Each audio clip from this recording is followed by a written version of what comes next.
धाकड़ खबर, बेखौफजुमा बेबाक अंदाज। धाकड़ खबर में आपका स्वागत है। मैं आपके साथ हूं अकरम रईस खान। वैश्विक हलचल, जी हां, वैश्विक हलचल का वो ताजा बुलेटिन लेकर एक बार फिर से आपके सामने हाजिर हो चुके हैं, जिसमें बात करते हैं देश, दुनिया ही नहीं, गाजा, फिलिस्तीन, इजराइल और अब तो ईरान के साथ साथ लेबनान के अलावा सीरिया की भी बातें हो रही हैं पूरी दुनिया में। क्योंकि जिस तरीके से जंगबंदी 27 नवंबर को हिजबुल्लाह के साथ इजराइल की होती है और ठीक उसी दिन सीरिया में बवाल खड़ा हो जाता है। जो वहां पे बागी हैं, बताया जा रहा है कि आज उन्होंने 4 शहरों पर और कब्जा जमा लिया है। कैसे पूरे घटनाक्रम को देखा और समझा जा सकता है, हर पहलू से आपको रूबरू कराने की कोशिश करेंगे। क्योंकि हमारे साथ जुड़ने जा रहे हैं कृष्णकांत जी यानी के जी, जो भारतीय वायुसेना के रिटायर्ड ऑफिसर हैं और जियो पॉलिटिक्स पर वाकई में अपनी पैनी और गहरी नजर रखते हैं। बहुत शुक्रिया सर वक्त देने के लिए। थैंक यू मिस्टर क्रम। किसी किसी दिन गैप हो जाता है, बहुत सारे लोग मुझे कमेंट्स करने लग जाते हैं, फोन भी बजाने लग जाते हैं। कहाँ है कृष्णकांत जी? कल तो मेरा कुछ व्यक्तिगत काम था, मैं निकला था, आया तो 3 साढ़े 3 बजे। मैं आपको फोन नहीं कर सका, उसका से खा पी के थोड़ा आराम किया तो देखा कि 4:30 बज गया, तो फिर वक्त नहीं था।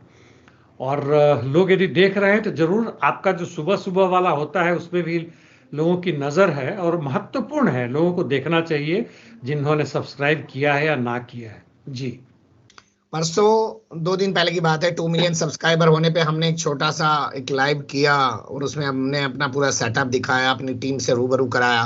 तो उसमें जो कमेंट्स आए हैं अच्छे खासे हैं, 300 से ज्यादा लोगों ने उस पर लिखा है। आपके बारे में कई लोग बात कर रहे हैं उसमें। मैं मिस कर गया, वो मैं चाहता था लेकिन वो टाइम का मैं श्योर नहीं था। मुझे लगा कि शायद वो आफ्टरनून में होगा या अर्ली मॉर्निंग होगा, इससे मिस कर गया। जब देखा तो हो चुका था। तो ये तो चलिए, मिस हुआ तो हुआ। मैं आपके स्टूडियो में फिर से एक बार आना चाहूंगा, बहुत वक्त हो गया और लोगों से मिलते मिलेंगे हैं हम भी, लोग। देखेंगे। जी, चलिए अब शुरुआत करते हैं बुलेटिन की। चिन्मय दास को जमानत नहीं दी है कोर्ट ने। उसकी जमानत पर अब अगले महीने जनवरी में जाकर सुनवाई होगी। लेकिन इसी बीच 2 बड़े घटनाक्रम हो गए।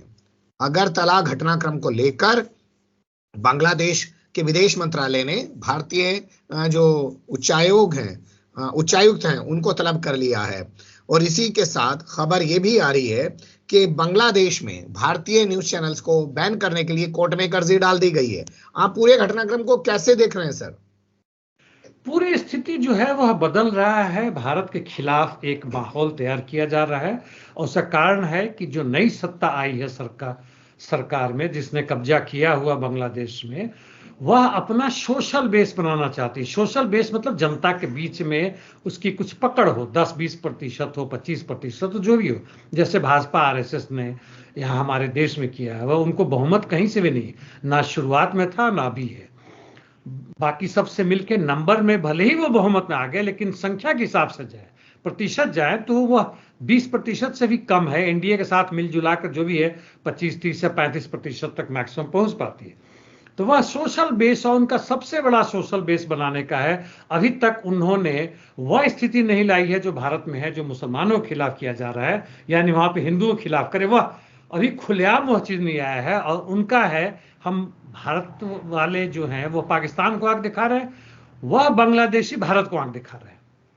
इस तरह से समझे। जहां तक ये 2-3 घटनाएं की बात आपने की, चिन्मय दास को नहीं मिला क्योंकि कोर्ट का कहना है कि बड़ी संगीन आरोप है, यानी सेडेशन का है, बांग्लादेश का झंडा जलाने की बात है। जहां तक भारतीय हाई कमीशन को इन्होंने बुलाया है अगरतला घटना पे, भारत ने कहा है कि हाईली रिग्रेटेबल, यानी बहुत ही अफसोस की बात है कि ऐसा किया है। 6-7 लोग शायद गिरफ्तार भी हुए हैं, अगरतला के पुलिस ने किया हुआ है। लेकिन उससे बांग्लादेश अभी स्वतंत्र नहीं है। उसने अपना जो भी वहां का जो कारोबार का, व्यापार का जो उनका एम्बेसी था, उसको तत्काल के लिए बंद कर दिया है। जहां तक न्यूज चैनल की बात है, तो जनता बाइकआउट करे, इसमें कोर्ट क्यों हस्तक्षेप करेगा मुझे नहीं पता। लेकिन खासकर उन लोगों ने जैसे किया हुआ है, इंडियन टीवी चैनल जिसमें खासकर नाम है, यह स्टार के हैं, स्टार प्लस, जी के हैं, जी बांग्ला करके है, रिपब्लिक बांग्ला और इस तरह के खास है। तो ये तो गोदी मीडिया थे। गोदी मतलब इसका कुछ भी लेना देना नहीं है, सीधे के सीधे भाजपा से। गोदी मतलब लैपटॉप, यानी गोद की मीडिया, यानी कॉर्पोरेट की मीडिया। बात अलग है कि वो उनके के लिए काम कर रहे हैं। जी, एक सवाल है मेरा सर, क्योंकि जो अब सब कुछ घट रहा है बांग्लादेश में, वो तब नहीं घट रहा था जब तक शेख हसीना त्रिपुरा नहीं पहुंची थी। ये सहयोग तो है नहीं सर। पहले वहां पे राष्ट्रपति के खिलाफ एक बवाल शुरू हुआ कि उनको उनके पद से हटाया जाए, अब ये चिन्मय दास वाला मामला आ गया है। ये क्या यहां बैठकर ट्रिगर वहां दबाया जा रहा है? जो हम कर रहे हैं वो तो कर रहे हैं। जहां तक वहां सत्ता परिवर्तन हुआ, अब यह साफ है कि वहां कोई क्रांति नहीं हुआ था। जनता का उभार, छात्रों बेरोजगारों को उभार था, जरूर था, लेकिन इसके पीछे अमेरिकी हाथ था और बिना चुनाव के यह बदलाव हुआ है। अमेरिका मानने को तैयार नहीं है और जॉर्जिया में चुनाव के साथ वह जो चल रहा है उसको वह मानने को तैयार नहीं, क्योंकि वहां पे अमेरिकी परस्त सरकार नहीं बनी है, यहां पे अमेरिकी परस्त है। भारत की जहां तक बात है, भारत पूरी कोशिश कर रहा है कि उस सरकार को टिकने ना दिया जाए। यह भारत अमेरिका का कैसे आपसी संबंध होगा, यह एक मतलब कहें तो एक शुरुआती एक चिंगारी लग चुकी है। वो देखने की बात होगी कि किस तरीके से हो रही है। इस पे भारत के कई वामपंथी कहते हैं कि भारत का विदेश नीति बिल्कुल स्वतंत्र है, वह बिल्कुल अज्ञानता में जी रहे हैं। और जहां तक बांग्लादेश की बात है, हम भी भड़का रहे हैं, अमेरिका तो है ही है, और बांग्लादेश की सत्ता भी चाह रही है कि यह भड़के भारत के नाम पर, हिंदू मुसलमानों के नाम पर, ताकि उनकी पकड़ जो है सो मजबूत हो जाए, शेख हसीना से हटकर उनकी अपनी स्वतंत्र सरकार बन सके और शेख हसीना को वह लोग एक कहें तो कब्रगाह में पूरी तरह से दफना दे, भले ही शारीरिक रूप से वो भारत में जीवित होकर जो भी चाहे हंगामा करते रहे। जी, आपने जिक्र किया जॉर्जिया का, एक खबर छपी है कि वहां की अदालत ने उस अर्जी को खारिज कर दिया जिसमें कहा गया था कि चुनाव में धांधली हुई है। तो सवाल तो अदालतों पर भी उठते हैं, तो उनके फैसले को सही क्यों माना जाए? अदालत यदि स्वतंत्र रूप से भी काम करे तो उसी संविधान के अंदर काम करते हैं जो संविधान वहां बनाया गया है, और वहां के जो भी बुर्जुआ वर्ग है, अभी पूंजीपति वर्ग है, उसके रक्षा के लिए, उसके हितों के रक्षा के लिए काम करते हैं, ना कि मजदूर वर्ग और किसानों के लिए करते हैं। जॉर्जिया की जहां तक की बात है, इलेक्शन कमिश्नर ने कहा है कि चुनाव में कोई भी धांधली नहीं ऐसा हुआ है जिसके कारण हंगामा हो, फिर भी ये लोग मानने को तैयार नहीं है। जो विपक्ष है पूरा का पूरा जबरदस्त लाखों की संख्या में हंगामा कर रहे हैं, वहां तोड़फोड़ की है और एक तरह से अब वह विघटनकारी भी हो गया, यानी वायलेंस भी कर रहे हैं, वह अटैक किए जा रहे हैं वहां के पार्लियामेंट पे और पुलिस पे भी किया है। 100 से अधिक पुलिस वाले घायल हुए हैं और अब तो कोर्ट ने भी कह दिया है, जिसमें विपक्ष गया था, विपक्ष को जरूर कुछ उम्मीद होगा, लेकिन कोर्ट ने भी कह दिया कि भाई हम मानने को तैयार नहीं है कि इस तरह की धांधली हुई है कि फिर से चुनाव करवाया जाए। अभी अमेरिका और यूरोपियन यूनियन खुलेआम कर रहे हैं, अभी तक हालांकि उन्होंने वहां के पुलिस को और वहां के सेना को यह नारा नहीं दिया कि तुम विद्रोह कर दो, जैसे उन्होंने वेनेजुएला या दूसरे देशों में कहा था। मैं तो ये कहूंगा कि अमेरिकी सेना विद्रोह करके इस ट्रंप और पहले बाइडेन की इनकी जो दुकड़ी तिकड़ी जो है इसको ध्वस्त कर दे। बिल्कुल सही आपने कहा कि पहले इनको लटका डाले, फिर उसके बाद दुनिया में एक नया बदलाव देखने को मिलेगा। नामीबिया में कोई पहली बार ऐसा हुआ है कि महिला राष्ट्रपति बन गई है। हाँ, और उन्हें काफी अच्छा से बहुमत मिला, 57% उनको वोट मिला है। हालांकि डाउट था लोगों को कि ये शुरू में आएंगे कि नहीं आएंगे, 40-45% होगा, यानी दूसरा राउंड चुनाव होगा, लेकिन ऐसा नहीं है। और खुद 72 वर्ष की हैं। और वैसे कहने के लिए वहीं की जो है south western African people's organisation जो सत्ता में है जमाने से, वहां पे अभी तक चल रही है। जो भी हो, जहां तक इनकी बात है, यह नंदी नदीवाह उनके नाम ऐसे ही होते हैं, तो इनको बधाई है। लेकिन आगे क्या कुछ बदलाव होगा मुझे कुछ खास नजर नहीं आ रहा है। इन्हीं की पार्टी सत्ता में थी, अभी भी सत्ता में है, देखते हैं क्या होता है। जी चलिए अब अगली खबर का रुख करते हैं साउथ कोरिया की तरफ। कल वहां पर मजाक का पात्र बन गए वहां के राष्ट्रपति। पहले वहां पे मार्शल लॉ लगा दिया, 6 घंटे बाद फिर हटा भी दिया, और अब उन पर दबाव बन रहा है कि भैया इस्तीफा दे। स्वीडिश का जो प्रधानमंत्री है उसने अपना दौरा रद्द कर दिया। मेरा सवाल सिंपल सा है कि भैया ऐसी क्या आफत आ गई थी कि ये सब करना पड़ा? एक तो मैं आपके सवाल से थोड़ा अलग हट के यह बोलूंगा कि Guinness book of world record में यह आ जाएगा कि सबसे कम समय के लिए मार्शल लॉ कहां लगा था। आपने बताया 6 घंटे। तो बहुत अच्छा, सही आपने कहा। इन्होंने मंगलवार को रात में लगाया और बुधवार को सुबह सुबह हटा दिया। इसी बीच में पार्लियामेंट का वहां सेशन भी हुआ और उसमें 190 वहां के पार्लियामेंट के मेंबर हैं, सब के सब ने मार्शल लॉ को हटाने की बात की। 0 ने, यानी 1 ने भी इनको साथ नहीं दिया। यानी इनका बुरी तरह से मजाक बन गया। अमेरिका ने भी साथ नहीं दिया। इनको लगा कि अमेरिका जैसे देश में जब कैपिटल हिल हो सकता है, भले ही सक्सेसफुल ना रहा हो, और दुनिया के अन्य देशों में हो रहा है, तो हम क्यों नहीं सत्ता में रह सकते हैं जब विपक्ष मुझे हटाना चाहता है। इन्होंने कारण दिया था कि देश के ऊपर खतरा आ रहा है। देश के ऊपर कुछ खतरा नहीं था, इनको हटाने की बात हो रही थी। अब तो हटेंगे, इसमें पक्का है।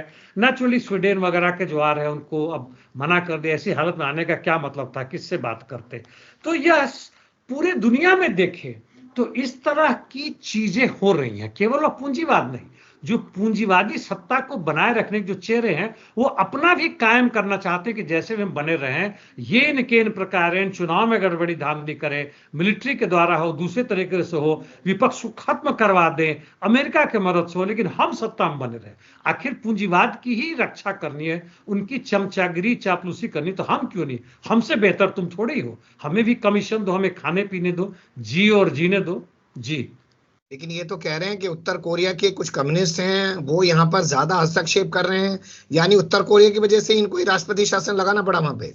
उत्तर कोरिया की वजह से लगाना पड़ा। 6 घंटे में क्या उत्तर कोरिया का खतरा खत्म हो गया? तो ऐसी मूर्खतापूर्ण बातें। उत्तर कोरिया के जहां तक लोग होंगे, कम्युनिस्ट पार्टी होंगे, उनके जो प्रेसिडेंट है वह तो बड़ी खुश हो रहे होंगे इस बात पे कि देखो भैया, इनके स्थायित्व और इनका डेमोक्रेसी का ही मतलब है। एक मजाक बना दिया है, मिलिट्री तक को लाया। हालांकि मिलिट्री चीफ भी अब वहां से वापस हट चुके हैं, शायद उनको भी हटाया जाएगा। जी। हालांकि वो तस्वीरें आपने देखी होगी कि जब लोग यानी कि सांसद संसद की तरफ जा रहे थे तो मिलिट्री वाले उनको रोक रहे थे। लेकिन इसी क्रम में एक सवाल जो है यहाँ पर ये उठेगा कि क्या ये अपने पद पर रह पाएंगे इन हालात में? मुझे नहीं लगता है रह पाएंगे।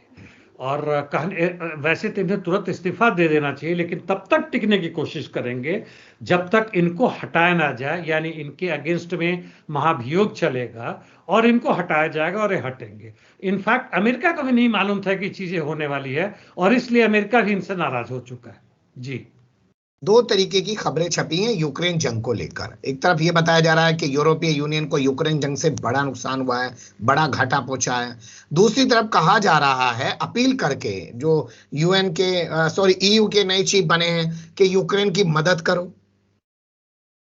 यूक्रेन की मदद करो, नेटो के चीफ बोल रहे हैं जो नए आए हैं पहले वाले को हटाकर। और उनका कहना है कि हम इस तरह से यूक्रेन को नहीं छोड़ सकते। हम उटपटांग बातें कहते हैं कि यूरोपियन यूनियन गया, सॉरी, यूक्रेन गया तो यूरोपियन यूनियन के लिए बहुत भारी खतरा हो जाएगा, क्योंकि रूसी सैनिक वहां तक के बॉर्डर पर पहुंच जाएंगे, यानी पोलैंड और दूसरे देशों के खिलाफ आ जाएंगे। दूसरे नेटो को भी अस्तित्व को खतरा है। नेटो के अस्तित्व को जरूर खतरा है, क्योंकि नेटो की यह पहली बहुत जबरदस्त हार होने वाली है जब से वो बना। अभी तक ऐसा नहीं था। नेटो बढ़ रहा था, बड़े ही एक पागल हाथी की तरह ये लोग आगे बढ़ रहे थे, और रूस पे आके ये लोग टकरा गए। रूस ने इनको रोक दिया यूक्रेन में, और इससे कान हार है। और बहुत सारा कुछ हो रहा है, उसके अंदर भी बहुत सारा मतभेद हो रहा है, जिसमें आपके हंगरी है, स्लोवाकिया है, सर्बिया है, और दूसरे देश भी उठा रहे हैं। जहां तक फ्रांस और जर्मनी के हेड हैं, उनकी जो मतलब बेशर्मीपन से जिस तरीके से झुक गए अमेरिका के सामने, वह भी नजर आ रहा है। जिससे जनता बहुत उनसे नाराज है, और उसे लेफ्ट ना जाके राइट की तरफ बढ़ रहे हैं। और अंतिम चलते चलते केवल ये नेटो या यूक्रेन के चीफ ही इनको नहीं यूक्रेन की मदद करने की बात कर रहे हैं, बल्कि अमेरिका के भी बाइडेन में चलते चलते 700 मिलियन से अधिक की इनको दे रहा है। जर्मन के हेड जो हैं यहाँ पे पहुंच के, वह भी जो है सो तकरीबन 1 अरब, कितने, 70 करोड़ डॉलर। 70 करोड़ डॉलर, मतलब हमारे लिए इमेजिन करना मुश्किल हो रहा है। जो हमारे अधिकांश लोग भूखे मर रहे हैं, 5 किलो अनाज पे टिके हुए हैं, और ऐसे जाके दिया है। और वहां पे सबसे देखिए, अंतिम बात ये ध्यान देने की बात है कि वहां पे जेलेंस्की बोल रहे हैं, डैश रशिया बोलते हैं, गंदी भाषा का उपयोग करते हैं, गाली देते हैं, और ये ही हंस रहे हैं। इनका कोई औकात नहीं, कोई मतलब नहीं, विरोध नहीं कर रहा है। मतलब लगता है कि लेकिन ब्रिटेन तो अलग बोल रहा है सर। ब्रिटेन के राष्ट्रपति तो कह रहे हैं बातचीत से जंग खत्म हो सकती है। अब स्टारमर जहां तक की बात है, उनको लग रहा है कि भैया अब उनके जो पैरों के नीचे जमीन थी वह खिसक रहा है।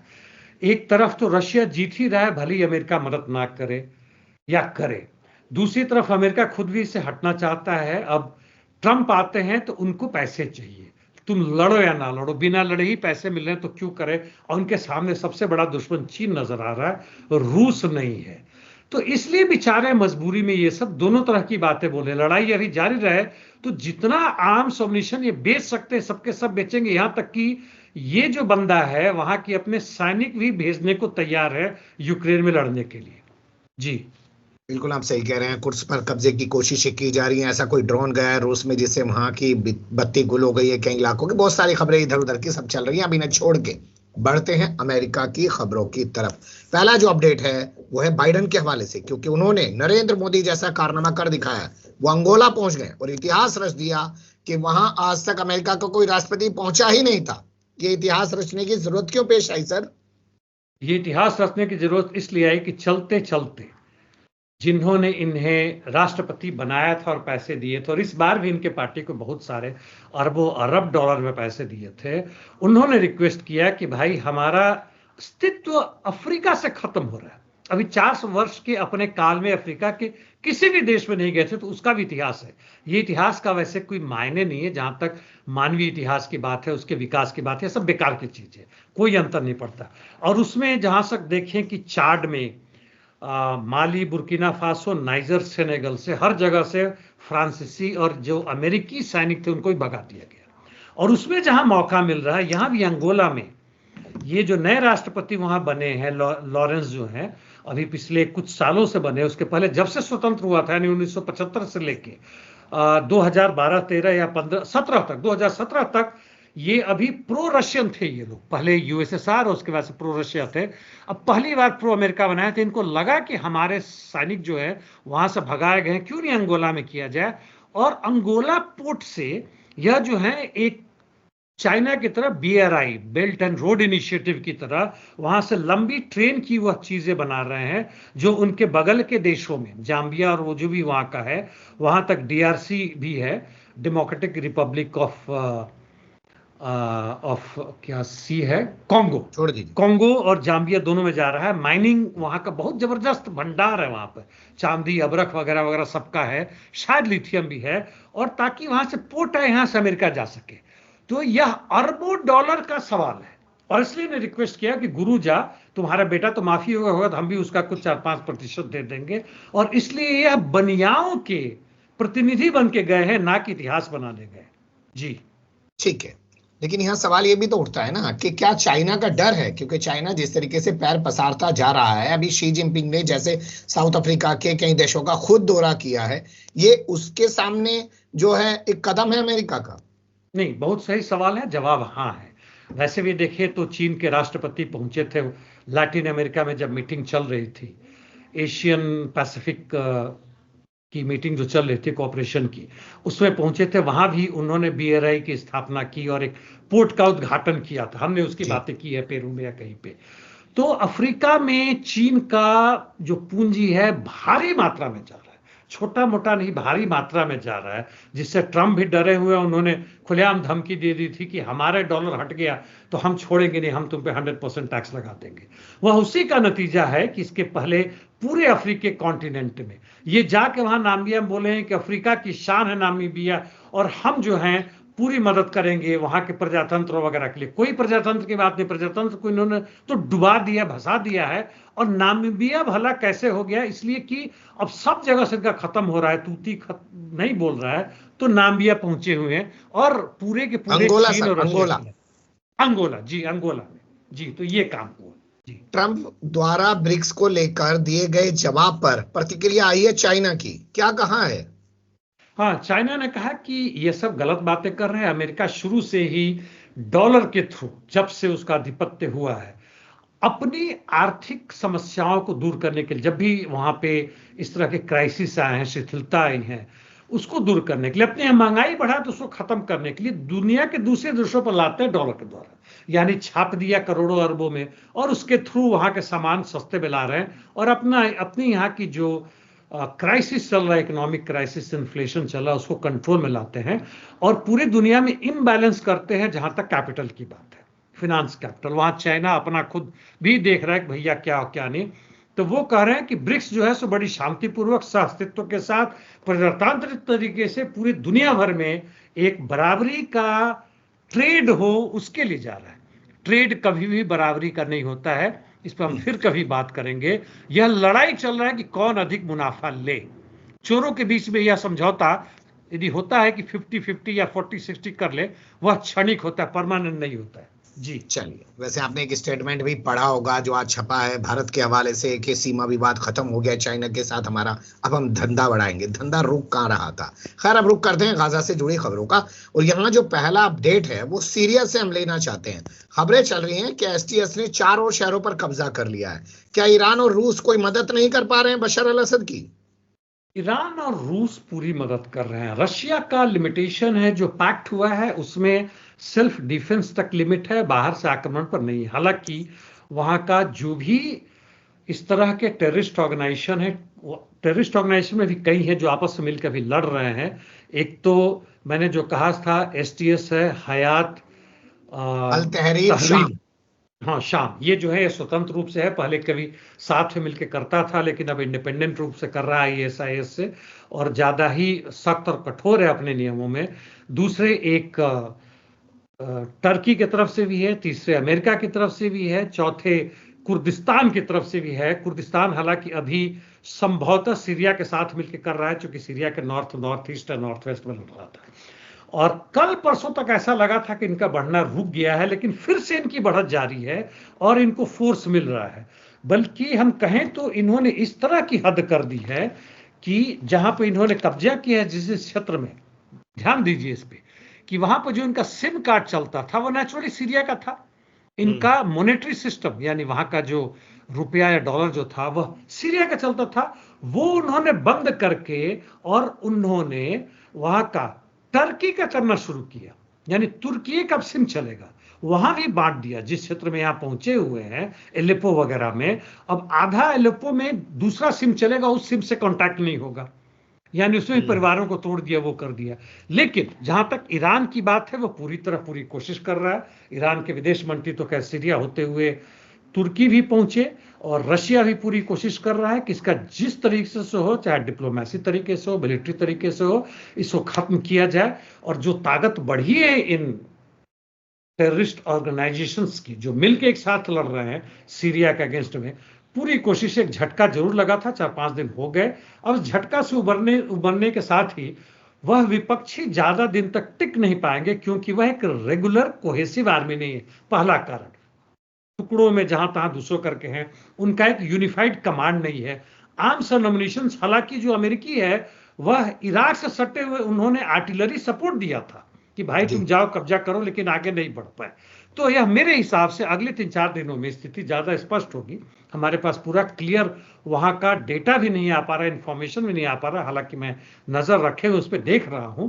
तो देखने की बात है कि अगले हफ्ते तक किस तरह से स्थिति बदलती है, या क्या वहां पे स्थिति उभर के आती है। जी देखिए, राजनीतिक तौर पे समझे तो इस लड़ाई के भी कई मायने निकल सकते हैं। जैसे रूस को और ज्यादा डिस्टर्ब किया जाए, ये एक पहलू निकल सकता है। लेकिन मैं इससे अलग जाके ये समझना चाहता हूं कि जो अमेरिकी फौजें हैं अभी सीरिया के अंदर, इराक में, वो क्या कर रही हैं?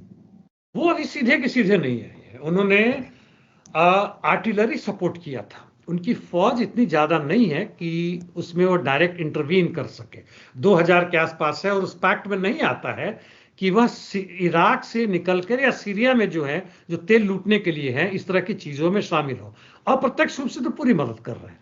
जहां तक रूस को परेशान करने की बात है, उनके फोर्सेस को डिवाइड करने की बात है कई फ्रंट पे, कुर्स्क में तो फेल कर गए, यहां पे उन्होंने कोशिश की है। रूस कोई भी एक्स्ट्रा फोर्सेस नहीं ला रहा है। हाँ, एयर पावर के जरूर चीजें आ रही हैं, और रूस और सीरिया के एयरफोर्स जो है वो पूरी की पूरी लगातार बमबारी कर रही है, ताकि जो विद्रोही भी कहना ठीक नहीं होगा, आतंकवादियों के जो भी उनके ठौर ठिकाने हैं, आर्म्स एम्युनिशंस है, उनका हब सेंटर जो है, उनका डिसीजन मेकिंग सेंटर है, उसको बर्बाद कर सके, और उसमें पूरी तरह लगे हुए हैं। इससे रशिया का कुछ जरूर भटकाव इधर हुआ है, और इसमें अमेरिका सफल हुआ है। जी चलिए, रियाद में घटनाक्रम घटा है। एमबीएस से मिलने के लिए पहुंचे हैं इमैनुअल मैक्रो, और फिर इधर से पाकिस्तान का प्रधानमंत्री शहबाज शरीफ भी वहां पे पहुंच गया है।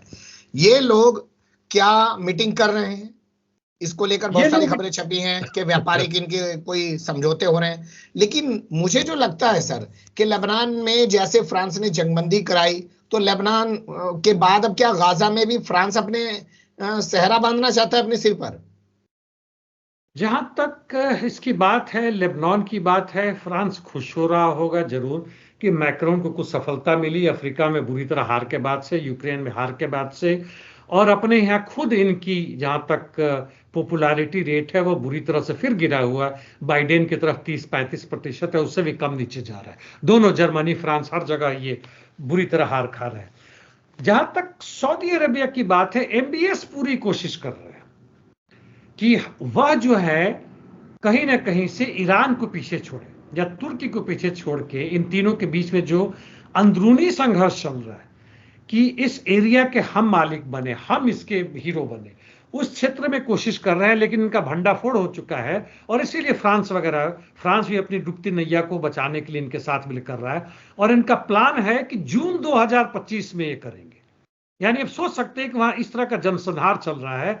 एक तरफ जहां तक गाजा पट्टी की बात है, अभी खबर आई है कि सेंट्रल गाजा में इजराइल अपना परमानेंट मिलिट्री बेस बना रहा है, पूरे बंकर के साथ और पूरे के साथ एक बना रहा है। और आगे पीछे भी, नीचे साउथ में भी, जहां तक फिलाडेल्फिया कॉरिडोर की बात है जो इजिप्ट से मिला हुआ बॉर्डर है, वहां भी वो बना रहे हैं। कुल मिला के 6-7 बना रहे हैं, यानी पूरे गाजा पर कंट्रोल करने की बात हो रही है। वेस्ट एशिया को, वेस्ट बैंक को तो छोड़ ही दीजिए। हालांकि इन लोगों की जो बात है एक तरह से टाइम पास है, डिप्लोमेटिकली अपनी पोजीशन को अपनी जनता को दिखाने की कोशिश है और सत्ता में जैसे भी हो बने रहने की कोशिश है। क्योंकि सऊदी अरेबिया में भी जिस तरह से हो रहा है, हो सकता है आज नहीं तो कल जनता फिर मतलब एक तरह से विस्फोट कर दे।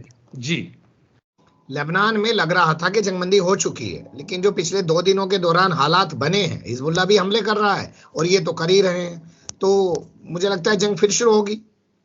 यह इजराइल की तो पूरी बदमाशी है। इजराइल जो है सो कम से कम 40 से 45 बार रॉकेट या मिसाइल दाग चुका है या यूएवीज भेज के वहां पे सारा कुछ का देख रहा है क्या हो रहा है क्या नहीं हो रहा है। परसों जो है इसके जवाब में हिजबुल्लाह ने कहा कि 2 मिसाइल दागे वहां पे कि यह वार्निंग हो रहा है कि तुम नहीं मानोगे तो हम छोड़ेंगे नहीं। और इसके जवाब में आज कल रात से लेकर तड़के सुबह तक कई मिसाइल और कई दूसरे तरह के मारे और कह रहा है कि जो हिजबुल्लाह ने किया था उसका हम विरोध कर रहे हैं। शुरुआत तो तुमने की थी, लेकिन ऐसा लगता है कि इजराइल फिर से चाह रहा है कि इस युद्ध को जारी रखे, क्योंकि जहां तक गाजा पे कंट्रोल उसको संभवतः नजर आ रहा है कि हम छोड़ेंगे नहीं। उससे अभी इसमें चूक हो रही है कि हमास कहीं से खत्म नहीं हुआ है। और यदि हिजबुल्लाह के साथ पूरी तरह से लड़ाई जारी रहा, जो कि अभी कुछ ही महीने हुए हैं, तो उसमें बड़ा मुश्किल होगा उसके लिए। लेकिन उसके पीछे ताकत यह है कि बाइडेन के हटने के बाद से जो इजराइल से काफी प्यार करते थे, अब ट्रंप आ रहे हैं जो उनसे ज्यादा प्यार करते हैं। और ट्रंप ने खुलेआम चेतावनी दी है कि यदि इनको नहीं छोड़ा जाएगा जो कैदी हैं हमास के अंदर में, तो वो उस तरह की बर्बादी लाएंगे जिनकी कल्पना नहीं की थी। अब जहां तक हमास की बात है, इससे अधिक कल्पना करने की जरूरत नहीं है और पूरी ताकत लगा के वो लोग लड़ रहे हैं। जी, चलिए, बिल्कुल सही आपने कहा। जुल्म है और जुल्म जब बढ़ता है तो मिट भी जाता है, ये कहावत आपने सुनी होगी। तो अभी जुल्म शायद अपनी शिद्दत पर और पहुंचना बाकी है, उसी के बाद शायद ये खात्मा भी होगा। बहुत शुक्रिया, बहुत बारीकी से तमाम चीजों पर आपने रोशनी डाली। फिर आपके साथ किसी और मुद्दे पर जुड़ने की कोशिश करेंगे। धन्यवाद। Thank you mister Akram.